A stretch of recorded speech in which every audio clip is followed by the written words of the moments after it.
आज का टॉपिक है हॉर्नवर्ड्स, जिसके अंतर्गत हम लोग पढ़ेंगे एंथ्रोसीरोस, जो कि आता है आपके एंथ्रोप्सिडा, है ना। ये पूरी जो आपके फैमिली जो होती है या एंथ्रोसिरोटेसी, मतलब कि इसके अंतर्गत आने वाले जो एंथ्रोसिरोटेसी के अंतर्गत आते हैं आपके एंथ्रोसीरोस, जो कि एक प्रकार के ब्रायोफाइट्स होते हैं।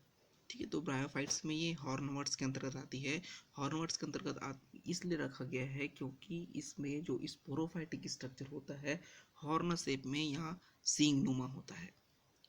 ठीक है, नेक्स्ट चलते हैं इसके अगले स्लाइड में। तो इसमें देखते हैं, सबसे पहले हम इंट्रोडक्शन के बारे में जानते हैं। तो इसकी जो बॉडी होती है ना, इसकी जो प्लांट बॉडी होती है मुख्य रूप से थैलर्स के फॉर्म में होती है, थैलाइड के फॉर्म में होते हैं। मतलब कि इसकी जो बॉडी होती है रूट स्टेम लीफ में डिवाइड नहीं किया जा सकता, पोस्ट्रेट होती है ना। पोस्ट्रेट करने का मतलब है कि ये जमीन से एकदम चिपका हुआ रहता है ना, जमीन से चिपका हुआ रहता है। डाइकोटोमोस्टली ब्रांच्ड होती है।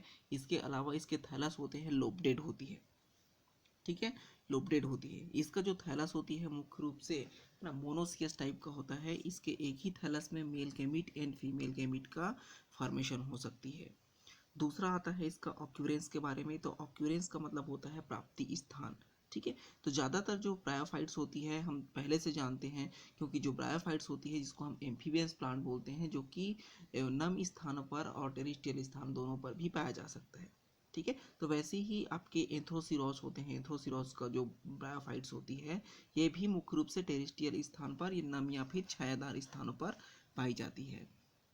कुछ प्लांट्स ऐसे होते हैं जो कि ट्रॉपिकल रीजन के विपरीत होते हैं, है ना। कुछ होते हैं जो कि ट्रॉपिकल रीजन क्षेत्र में भी पाए जा सकते हैं। तीसरा नंबर आता है एक्सटर्नल मॉर्फोलॉजी। तो एक्सटर्नल मॉर्फोलॉजी जब बात करते हैं तो ये मुख्य रूप से एक छोटा सा थैलस होता है, पोस्ट्रेट होती है, ज़्यादा डार्क ग्रीन होते हैं, डाइकोटोमोसली ब्रांच्ड होता है, डॉर्सी वेंट्रल होते हैं। ठीक है, डॉर्सी वेंट्रल होती है, मतलब कि इसका डॉर्सल सरफेस अलग होता है और दूसरा वेंट्रल सरफेस अलग होती है। इसमें मिड रिब है ना, मिड रिब होते हैं, वो अपसेट होता है, बीच में डार्क कलर का स्ट्रक्चर है, वो मिड रिब कहलाती है, जो कि इसमें नहीं देखने को मिलता, बाकी ब्रायोफाइट्स में ये देखने को मिलता है। इसके अलावा इसके जो थैलस होती है ना, इसके जो थैलस होती है इसमें कई कई जगह पर एक छोटे छोटे स्पॉट्स पाए जाते हैं, जो कि म्यूसिलेज भरा हुआ होता है। इस म्यूसिलेज में जनरली एल्गल जोन पाई जाती है, जिसको हम आने वाले स्ट्रक्चर में, इंटरनल स्ट्रक्चर में देखते हैं। एक्सटर्नल मॉर्फोलॉजी की जब बात करते हैं तो ज़्यादातर क्या होती है डॉर्सल सरफेस पर, है ना। डॉर्सल सरफेस जो होता है प्लेन होती है, लेकिन वेंट्रल जो सरफेस होती है जिसमें रॉयजॉइड्स, छोटे छोटे हेयर लाइक स्ट्रक्चर होती है, जिसको हम बोलते हैं रॉयजॉइड्स बोलते हैं, जो कि स्मूथ रॉयजॉइड्स पाई जाती है ना। इसके लोअर सरफेस पर, है ना, जो अभी बता रहे थे कि जो म्यूसिलेज कैविटी होती है, जहाँ पर जहाँ पर एक प्रकार का एल्गी जो कि नास्टॉक साइनोबैक्टीरिया जो होती है, ये इसके म्यूसिलेज कैविटी में पाई जाती है। इसकी इंटरनल स्ट्रक्चर की बात करते हैं आपके एंथ्रोसिरोस की। तो इसका जो थैलस होती है जनरली दो पार्ट से मिलकर बना होता है। एक ऊपर की ओर होता है, उसको बोलते हैं हम अपर एपिडर्मिस, जो कि नीचे की ओर होता है उसको बोलते हैं हम लोअर एपिडर्मिस। ठीक है, इसकी अपर एपिडर्मिस और लोअर एपिडर्मिस के बीच में बहुत सारे सेल्स का स्ट्रक्चर होता है, मल्टी सेलुलर स्ट्रक्चर होती है, जिसके सभी सेल्स में, अधिकांश सेल्स में क्लोरोफिल भरे होते हैं। चूंकि ये एक डार्क ग्रीन कलर का होता है, इस कारण से क्लोरोफिल भरी होती है। और हम जानते हैं कि जिसमें क्लोरोफिल भरा हुआ होता है उसको क्लोरेनकाइमेटस सेल्स बोलते हैं। मतलब कि इसके अपर एपिडर्मिस सेल्स और लोअर एपिडर्मिस सेल्स को छोड़कर जितने भी सेल्स होते हैं बीच में, जिसमें बहुत सारे सेल्स में क्लोरोफिल भरा हुआ होता है। इसके अलावा कुछ सेल्स ऐसे होते हैं जो फूड मटेरियल का स्टोरेज करती है और पेरेनकाइमेटस सेल्स कहलाते हैं, पेरेनकाइमेटस सेल्स कहलाते हैं। इसके अलावा इसके बीच बीच में एक छोटे छोटे ग्रुप या कैविटी होती है, जिसको बोलते हैं हम म्यूसिलेज कैविटी। और ये वास्तव में म्यूसिलेज कैविटी होती है जो नॉस्टॉक साइनोबैक्टीरिया को कंटेन करके रखता है। और हम जानते हैं कि जो साइनोबैक्टीरिया होती है जो कि नाइट्रोजन फिक्सेशन करने का काम करता है। इसके साथ साथ ही इसके लोअर सरफेस पर छोटे छोटे स्लीट, ठीक है, स्लीट या फिर खाली जगह पाई जाती हैं, जहाँ से ये एयर्स को ट्रांसपोर्ट कर सकता है। इसके अलावा जो हर एक सेल्स में हर एक सेल के पास एक न्यूक्लियस होगा। न्यूक्लियस के बीच बीच में ना, न्यूक्लियस के बीच बीच में क्या पाई जाएगी, है ना, बीच बीच में हर एक सेल के बीच में न्यूक्लियस पाया जाएगा। इसके साथ साथ ही हर एक सेल्स में हमने कहा कि जो क्लोरोफिल पाई जाती है, और ये क्लोरोफिल मुख्य रूप से पायरेनॉइड्स के फॉर्म में, क्लोरोप्लास्ट जो होती है पायरेनॉइड्स के फॉर्म में पाया जाता है। पांचवा नंबर आता है रिप्रोडक्शन के बारे में। तो रिप्रोडक्शन होती है, इसमें दो प्रकार के रिप्रोडक्शन होते हैं, वेजिटेटिव रिप्रोडक्शन और दूसरा होता है सेक्सुअल रिप्रोडक्शन। तो पहले देख लेते हैं कि वेजिटेटिव रिप्रोडक्शन क्या होती है। तो हम वेजिटेटिव रिप्रोडक्शन की वह प्रोसेस होती है जिसमें कोई थैलस है ना, जिसमें कोई थैलस अपने बॉडी पार्ट से एक न्यू थैलस का फॉर्मेशन कर सकता है डिफरेंट पार्ट्स के माध्यम से, तो कहलाता है वो वेजिटेटिव रिप्रोडक्शन। वेजिटेटिव रिप्रोडक्शन होती है, इसमें पहला होता है by death and death of older part of thallus. इसका मतलब ये होता है कि कोई अगर एक न्यू थैलस होगा, ठीक है, कोई एक न्यू थैलस होगा, तो इसका जो टूटा हुआ भाग रहेगा, जैसे मान लेते हैं कि ये एक प्रकार का थैलस है ना, एक प्रकार का थैलस है, तो इसका थैलस अगर किसी भाग से नीचे वाले भाग अगर सड़ता जाता है, तो इसके ऊपर क्या होती है, एक न्यू थैलस का फॉर्मेशन होने लगते हैं। इसको कहते हैं हम bye death and death of older part. दूसरा होता है बाय ट्यूबर, जैसे कि इस पिक्चर में दिखाई दे रही है, पीछे साइड जो स्ट्रक्चर दिखाई दे रहा है, ये कहलाता है बाई ट्यूबर्स के माध्यम से। ये क्या होती है, इसका फॉर्मेशन जब कैसे होती है कि जब ये अनफेवरेबल कंडीशन में जाता है, तो अपने आप को बचाने के लिए क्या करती है, अपना जो जितना भी साइटोप्लाज्म होती है वो एक ट्यूब के अंदर कंटेन करके रख देता है, और यही जो ट्यूबर होती है जो फेवरेबल कंडीशन आने पर एक न्यू थैलस का फॉर्मेशन कर सकती है। दूसरा होता है गेम्मा। ये गेम्मा का फॉर्मेशन है ना, गेम्मा का फॉर्मेशन एक कप लाइक स्ट्रक्चर में होती है जिसको बोलते हैं हम गेम्मा कप, ठीक है। ये इस गेम्मा कप के अंदर डंबल शेप्ड एक विशेष संरचना होती है जिसको बोलते हैं हम गेमी बोलते हैं। इस गेमी की संरचना मुख्य रूप से डंबल शेप्ड होती है जिसमें बहुत सारे सेल्स पाए जाते हैं। इसके अलावा इसके दोनों लेटरल साइड में ना, दोनों लेटरल साइड में एक खांच पाई जाती है, और इस खांच के नीचे एक सेल्स पाए जाते हैं जो कि खांच के नीचे सेल्स, मेरिस्मेटिक सेल्स पाए जाते हैं, जिसके कारण एक न्यू थैलस ब्रांचेस का फॉर्मेशन होती है। इसके अलावा जो गेमी जो होती है जिसमें oil cells, chloroplast cells, rhizoidal initial cells, germ cells, ऐसे बहुत सारे सेल्स का एक मिला हुआ संरचना होता है। ये पूरी जो संरचना होती है एक छोटे से स्टाक लाइक स्ट्रक्चर से इसके बेस वाले साइड से ये जुड़ा हुआ रहता है। नेक्स्ट नंबर आता है by grooving apex. Grooving apex का मतलब क्या होती है कि इसका जो थैलस होता है ना, इसका जो थैलस होती है, इसका सामने का भाग क्या करता है, ग्रोथ करने के लिए रिस्पॉन्सिबल होता है। कुछ भाग ऐसे होते हैं जिससे ग्रोथ कर सकता है और न्यू थैलस का फॉर्मेशन कर सकती है। तो इस प्रकार से वेजिटेटिव रिप्रोडक्शन की प्रोसेस देखने को मिलता है। दूसरा होता है सेक्सुअल में हमने कहा कि जो इसका जो थैलस होती है मुख्य रूप से मोनोसियस टाइप का थैलस होता है, मोनोसियस टाइप का थैलस होती है। इसके जो थैलस होती हैं, इसके एक ही थैलस में है ना, एक ही थैलस में आपके मेल गैमीट भी पाया जा सकता है, फीमेल गैमीट भी पाया जा सकते हैं। इसमें जो मेल गैमीट होता है ना, मेल गैमीट जो होती है वो एंथ्रीडिया कहलाती है, जबकि फीमेल गैमीट होते हैं आर्चिगोनिया कहलाती है। ये दोनों मेल गैमीट और फीमेल गैमीट का फॉर्मेशन है ना, male gamete and female gamete का फॉर्मेशन थैलस में किसी भी स्थान पर हो सकती है, किसी भी स्थान पर हो सकती है। इसके जब मेल गैमीट का हम कंप्लीट स्ट्रक्चर देखते हैं, तो ये मुख्य रूप से एक सेल्स के अंदर या फिर थैलस के अंदर एक छोटे से चैम्बर के रूप में होती है, जिसको कहते हैं हम एंथ्रीडियल चैम्बर। इस एंथ्रीडियल चैम्बर के ऊपर में पाए जाने वाली सेल क्या कहलाती है, रूफ सेल कहलाती है या फिर छत सेल कहलाती है। इस सेल्स की जब संरचना देखते हैं, एंथ्रीडिया का स्ट्रक्चर देखते हैं, तो ये मुख्य रूप से एक जैकेट्स के द्वारा घिरा हुआ एक विशेष संरचना होता है, मल्टीसेलुलर स्ट्रक्चर होती है, जो कि स्टाक के माध्यम से जुड़ा हुआ होता है। इसके अंदर में जैकेट के अंदर में बहुत सारे छोटे छोटे सेल्स होती है जहाँ पर एंथेरिडिया का फॉर्मेशन होती है। इस संरचना का जब डेवलपमेंट देखते हैं, मेल गैमीट का डेवलपमेंट आगे देखते हैं, तो मेल गैमीट का जो डेवलपमेंट की प्रोसेस होती है, मेल गैमीट का डेवलपमेंट की प्रक्रिया होती है, वो एक सिंगल सेल से होती है। एक सिंगल सेल से होती है, जिसको क्या बोलते हैं हम इनिशियल सेल बोलते हैं। चूंकि हम यहाँ से एंथ्रीडियल का डेवलपमेंट होता है, इसको एंथ्रीडियल इनिशियल सेल बोलते हैं। ये एंथ्रीडियल सेल क्या करती है, ट्रांसफर डिवीजन करता है। ट्रांसफर डिवीजन करने से दो प्रकार के सेल बन जाते हैं। ऊपर की ओर होता है उसको बोलते हैं रफ इनिशियल सेल, और नीचे की ओर होता है उसको बोलते हैं एंथ्रीडियल सेल।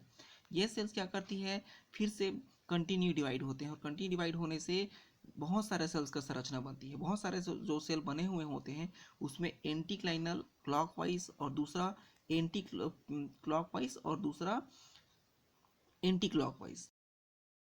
जब डिवीजन होने से इसमें बहुत सारे सेल्स का एक रफ स्ट्रक्चर बन जाती है, ठीक है। और अंदर जो बाहर में जो सेल होते हैं, जो एंथ्रीडियल जैकेट का फॉर्मेशन करती है, जो अंदर में जो सेल होते हैं, है ना, अंदर में जो सेल होती है, इसे कहते हैं हम एंथ्रीडियल इनिशियल सेल। ये एंथ्रीडियल इनिशियल सेल। अब ये जो एंथ्रीडियल इनिशियल सेल होती है ना, एंथ्रीडियल इनिशियल सेल होती है, ये मुख्य रूप से एंथ्रीडियल इनिशियल से होती है। ये कंटिन्यू डिवाइड होते हैं, है ना। चूंकि यहाँ पर क्या हो रही है, जो आपके इनिशियल सेल है वो ट्रांसफर डिवीजन किया, ट्रांसफर डिवीजन करने से पेरिग्नल डिवीजन के बहुत सारे सेल्स का फॉर्मेशन हुआ। उसमें से जो एक बचा सेल रहता है, एक सिंगल सेल रहती है, यह कहलाती है एंथ्रीडियल इनिशियल सेल। और ये जो एंथ्रीडियल इनिशियल रहती है, ये लगातार ट्रांसफर और लॉन्गिट्यूडिनल डिवीजन करने से दो सेल्स का फॉर्मेशन है, दो सेल्स का फॉर्मेशन करती है। दो से वो चार सेल बना लेती है, और चार सेल डिवाइड होकर टोटल 8 सेल बना लेते हैं, जो कि चार चार के ग्रुप में पाए जाते हैं। चार सेल नीचे होता है, चार सेल ऊपर होता है। इस चारों सेल्स को एक ग्रुप बोला जाता है, जिसको हम एक टीयर के नाम से बोलते हैं। मतलब कि चार चार सेल का दो टीयर का निर्माण हो जाता है।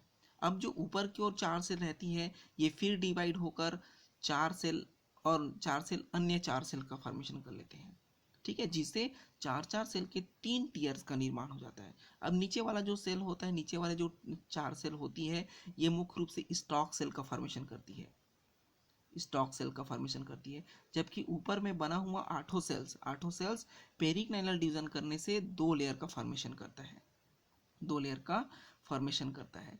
बाहर की ओर होता है, इसको हम पेरियाइटल सेल बोलते हैं, है ना, या फिर एम्फीथीसियम सेल बोलते हैं।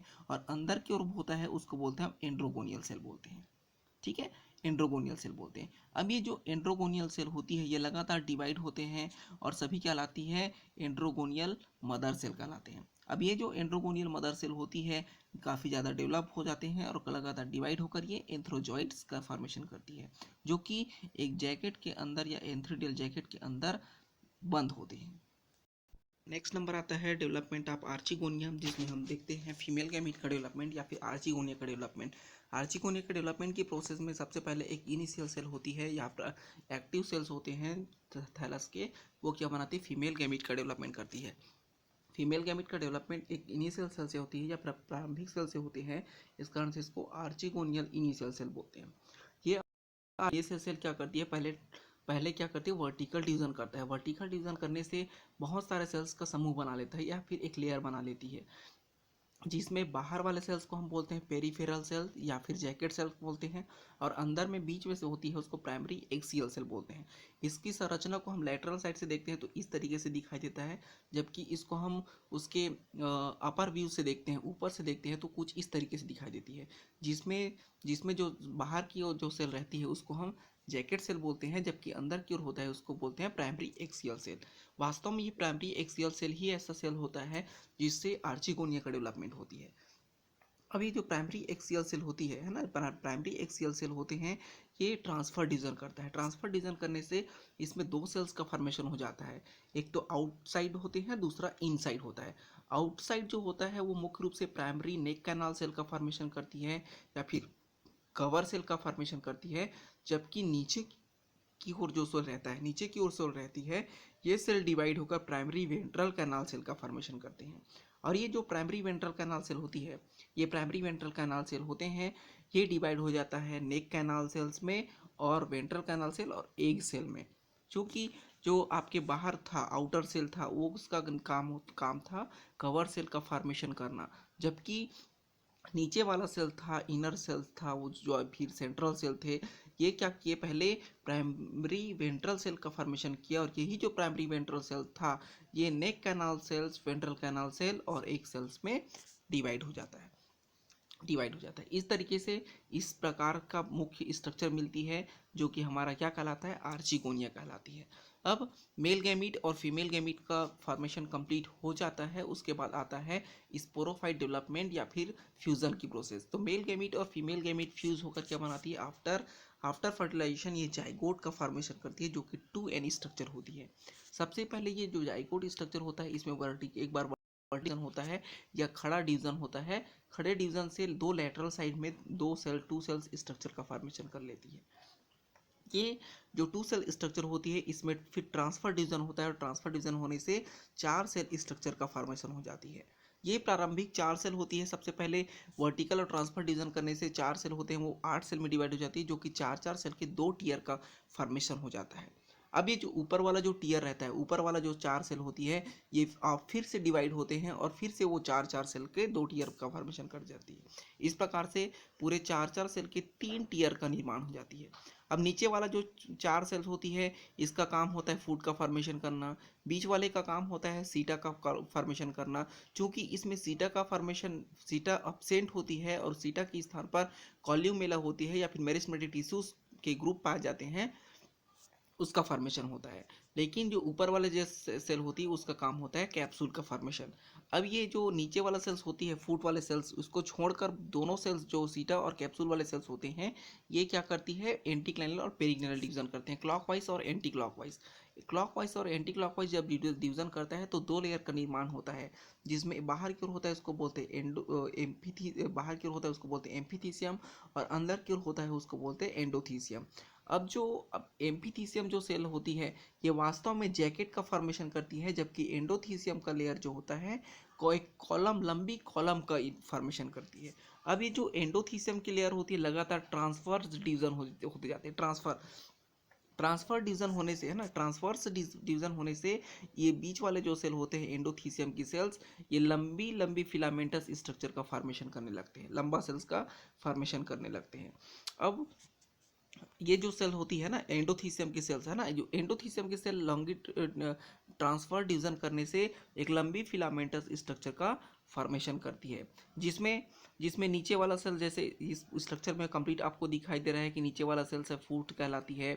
फूट के नीचे वो होता है आपके सीटा या फिर सीटा होती है, लेकिन यहाँ पर सीटा अब्सेंट होता है और सीटा की जगह पर मेरिस्टेमेटिक टिश्यूज का एक ग्रुप पाया जाता है।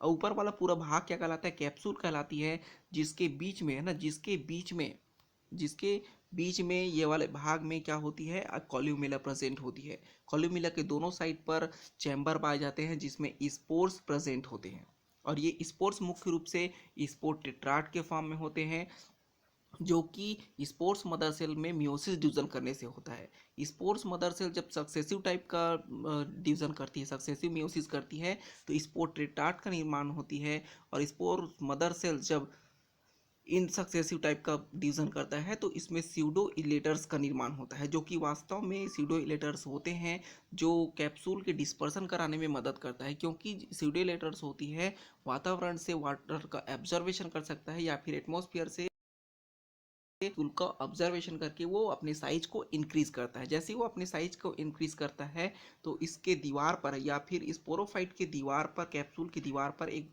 प्रेशर डालता है, और इस प्रेशर के कारण जो कॉल्यूमेला जो होती है, कॉल्यूमेला वाले भाग से वो रप्चर हो जाती है और स्पोर्स होते हैं वो फ्री हो जाता है। इस प्रकार से इस कैप्सूल का डिसीजन होता है या फिर टूटता है। जैसे कि ये हमारा कैप्सूल है, कैप्सूल के बीच में ये एक कॉलम स्ट्रक्चर पाई जा रही है। ये कॉलम की स्ट्रक्चर क्या कर रही है, जिसके अंदर में जो आपके सीडो इलेटर्स थे, इस तरीके से जो सेल्स थे, ये सेल्स क्या किए, वातावरण से वाटर का एब्जर्वेशन किए, जिससे वो फैलने लगा। फैलने के कारण जो कॉल्यूमेला वाले भाग थे, उसमें एक स्लिट का निर्माण हुआ या फिर दरार का निर्माण हुआ, और इस दरार के कारण थे ये पूरा जो स्पोर्स होता है ब्रस्ट हो जाता है, टूट जाता है, और स्पोर्स होते हैं वो इन्वायरमेंट में फ्री हो जाते हैं। जब ये इस स्पोर की स्ट्रक्चर देखते हैं, तो ये मुख्य रूप से एक गोलाकार संरचना होती है और वो टेट्राड फॉर्म में होते हैं, और इसकी जो संरचना होती है एक्साइन, इंटाइन और न्यूक्लियस के फॉर्म में होते हैं। इसकी जब स्ट्रक्चर देखते हैं हम स्पोर्स का, तो हमको इस तरीके से दिखाई देता है, जिसमें बाहर वाला जो लेयर कहलाता है एक्साइन, अंदर वाला होता है इंटाइन और ये न्यूक्लियस। क्योंकि यहाँ पर जो स्पोर्स होता है वो टेट्राड के फॉर्म में होती है, जिसमें 3 हमको दिखाई देता है, जबकि एक होता है वो हमको नहीं दिखाई देता। जब ये फेवरेबल कंडीशन में जाती है ना, स्पोर जब डिस्पर्सन के पश्चात, आफ्टर डिस्पर्सन के पश्चात वो जब फेवरेबल कंडीशन में जाता है, तो ये अपने जर्म पोर के द्वारा जर्मिनेशन करने लगती है, और उसके अंदर पाए जाने वाला न्यूक्लियस है ना, उसके अंदर है ना, जर्म ट्यूब के अंदर पाए जाने वाले न्यूक्लियस लगातार डिवाइड होते जाते हैं, जिससे नंबर ऑफ सेल्स बढ़ती जाती है और एक मास ऑफ सेल्स का फॉर्मेशन करती है। ये मास ऑफ सेल क्या करते हैं, लगातार अपने स्ट्रक्चर में मॉडिफिकेशन करती है और रॉइजॉइड्स का फॉर्मेशन करते हैं, और ऊपर की ओर एक मल्टीसेलुलर स्ट्रक्चर यंग थैलस का निर्माण हो जाता है इस तरीके से। ठीक है, तो ये पूरा जो लाइफ साइकिल होता है इसको ओवरऑल ओवरव्यू दिखाया गया है, जिसमें एक ही थैलस से मेल गैमीट का फॉर्मेशन और फीमेल गैमीट का फॉर्मेशन होता है। मेल गैमीट की स्ट्रक्चर में एक का फॉर्मेशन होता है, जबकि है ना, मेल गैमीट में आपके एंथ्रीडिया का फॉर्मेशन होती है, जबकि आर्चिगोनिया से आपके एक का फॉर्मेशन होती है।